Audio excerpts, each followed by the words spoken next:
ऐसा क्यों हुआ समझ नहीं आ रहा मुझे। आयशा उसकी छोटी बहन है। एलिया को सबके सामने उसके साथ ऐसा सुलूक नहीं करना चाहिए था।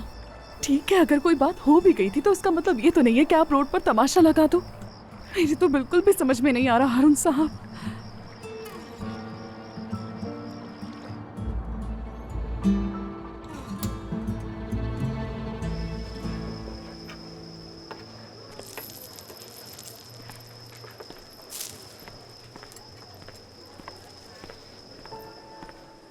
ये लीजिए। बहुत शुक्रिया। लुत्फानंदोज हूँ। शुक्रिया तुम्हारा। बासित, क्या तुमने असगर को देखा है? नहीं, क्यों? उसने कहा था वो आएगा। खैर छोड़ो।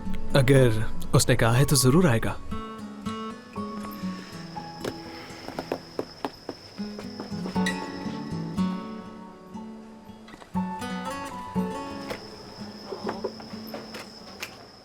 क्या हो रहा है? क्या हुआ? मैं तो बस ये पूछने आया था कि क्या तुम्हें मदद चाहिए या नहीं। नहीं तो बिल्कुल नहीं। ठीक है, तो जा रहा हूं मैं।